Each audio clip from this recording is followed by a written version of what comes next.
Amici bellini, sì, spero che voi non soffriate di corlofobia. Corlofobia in italiano, ma sentite bene? Coulrophobia. Corlofobia perché è la paura dei pagliacci, i pagliacci, quindi questo video potrebbe essere un po' tutto così. Dobbiamo parlare di una serie di cose pagliacciose, insigne, l'ASL, i positivi, cominciamo. È un marchio pazzesco. Rumore incredibile. Rumore. Mamma mia, che giornata, che schierata, mamma mia, mamma mia. Pagliacci, pagliaccissimi, siete dei pagliacci, avevate paura, paurissima. Allora, mettiamoci in chiaro perché voi vi vedete, io no, io non capisco come sto messo combinato. Sì, è proprio una giornata. Faccio uscire questo, avrei voluto aspettare un attimo per far uscire questo video per avere notizie più sicure, ma ovviamente se io non faccio il video non esce l'ufficialità. E io lo so, è colpa mia, se ancora non ci stanno notizie ufficiali è perché io quando finisco un video poi escono le ufficialità, no? Mario Rui ieri, eccetera, eccetera. Quindi lo facciamo uscire e così poi lo sapremo meglio così. Uscitemelo a sta cosa perché sembra un po' troppo... come devo fare? Allora, mettiamo le cose in chiaro. Benvenuto prima di tutto Vegan John Vegan, come si suol dire, poi si può mettere davanti, dietro il nome e il cognome, non ha importanza. Benvenuti tutti i nuovi iscritti, è un piacere trovarvi e bentornati ai miei eroi che non mancano un video, che vengono e lasciano i like, quelli là che devono combattere i dislike dei pagliacci, perché poi arriveranno. Questa è proprio la giornata dei pagliacci e visto che le cose sono in continua evoluzione, noi ce ne andiamo live stasera, avete visto già il promemoria, potete passare, lasciare il like preventivo e poi tornate, perché ne dobbiamo parlare dal vivo di tutte queste cose che stanno succedendo, che cambiano, la questione Insigne, la questione Elmas, e ce ne andiamo anche su Linea Calcio con Silvio il Mele alle 17:50, quindi tra pochissimo, e magari, capito, ce ne possiamo parlare anche in TV e non c'è problema. Abbiamo un pochino di novità, nel senso mi sono svegliato con quella foto, qualcuno mi ha mandato la foto di Elmas che stava a Napoli, bene, vuol dire che Elmas si era negativizzato, c'era un pochino di fiducia in città, abbiamo la situazione perché poi ce ne siamo andati a dormire con quella sensazione negativa dopo aver visto il video di Insigne, insomma è tosto da accettare per un tifoso del Napoli, però c'era la notizia di Elmas e ho detto ok, non allenato, comunque viene, magari te lo puoi portare in panchina, già è una cosa ottima. Poi si fa l'altro giro di tampone e risulta Meret, non solo Meret, anche una serie di collaboratori. Faccio vedere una cosa. Ecco qua, vedete, no? Gli aggiornamenti di Antonio Gaito che ci tiene con bellino con tutte le emoji, è una roba pazzesca, cioè guardate un attimo come si può fare, cioè, chissà si sa, o Nunes o Koulibaly lo sappiamo, lo Zan che è rimasto in Messico e quindi Osimhen, entrambe le cose, un po' infortunato, un po' Covid, ma quit Covid così, Mario Rui è squalificato ma comunque Covid, è problematica poi per la Sampdoria, Fabian che a quanto pare non ha recuperato, Meret si aggiunge, Spalletti, due membri dello staff tecnico, magazziniere, ma in realtà sono magazzinieri perché le ultime notizie ci dicono di un Napoli che praticamente ha difficoltà, cioè sta chiedendo in giro gente, il driver, le cose, che chi deve portare le borse, perché ci stiamo organizzando per partire e si aspettava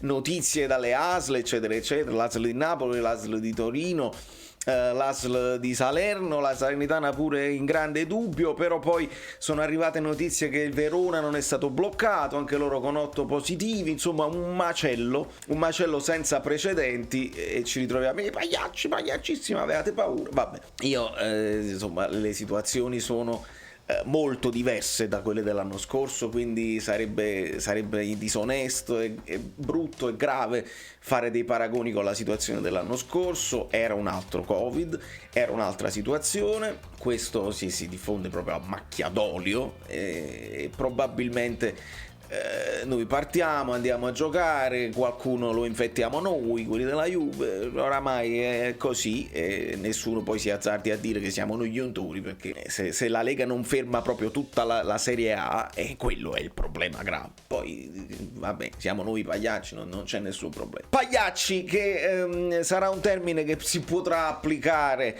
a tutta questa storia del Toronto, della brutta immagine che è girata alla velocità della luce. Il mio telefono è bollente in questi giorni, ovviamente, tutti che mi mandano queste cose. Una cosa è vedere Lorenzo a tavola, c'era quella specie di manichino. Poi mi pare che si dice che il presidente del Toronto tiene il Covid, quindi non poteva venire, avranno mandato altra gente, intermediari, la moglie, l'agente, il procuratore, tutti. Però poi c'è l'ultimo video, quello che ho scritto da Gianluca Di Marzio, così, che dice: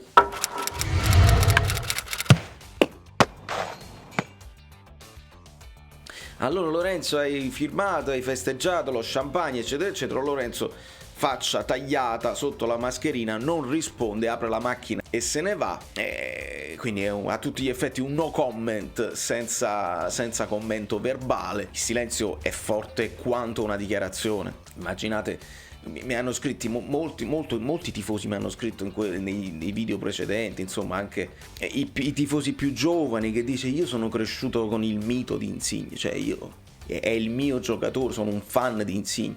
Poi, capito, noi dovremmo anche parametrarci con una serie di diversi modi di affrontare il tifo, capito? Io per esempio sono un po' più distaccato, sono un po' più freddo, ho visto giocatori andare via e me ne sono fatto una ragione. Ci sono altri che invece sono i giovani tifosi che hanno degli idoli e hanno il diritto di seguire, di avere dei sogni e di avere dei personaggi che seguono, si comprano la maglietta con il nome e seguono il calciatore.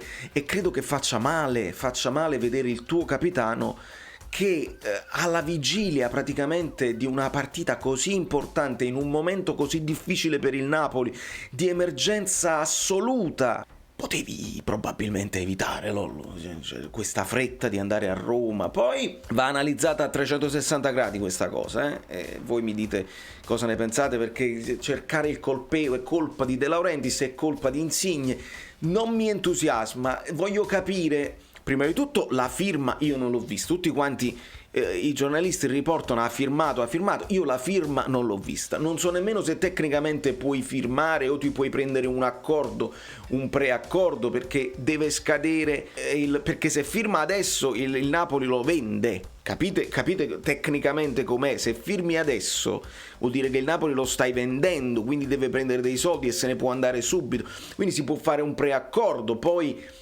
alla fine del mercato di gennaio puoi prenderti la cosa. È più complicata di come la fanno, però la situazione non è chiusa.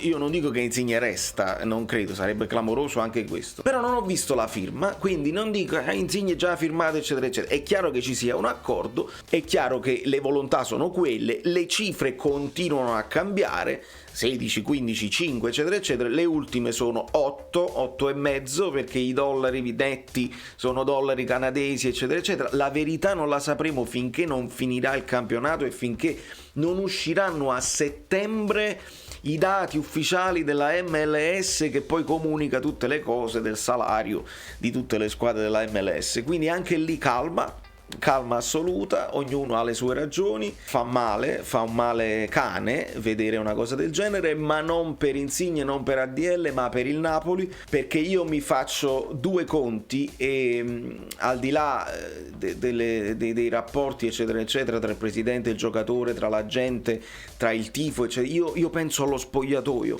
io sto pensando solo allo spogliatoio, sto pensando a un giocatore che resta e che quindi resta da capitano, resta da leader, domanda, perché nello spogliatoio Insigne ha un peso su alcuni giocatori più che su altri, alcuni hanno stretto un'amicizia, alcuni saranno tristi di questa situazione, Insigne sarà musone perché lo era in tempo di pace, figuriamoci se non lo è adesso. Come la gestirà Spalletti? Spalletti non c'è in questo momento, non può partire con la squadra. Questa partita come si gestirà? Insigne giocherà, sarà costretto a giocare perché non abbiamo giocatori, i rigori chi li tira, nello spogliatoio chi deciderà cosa fare, con chi stare, i gruppetti. E questo è il problema grave.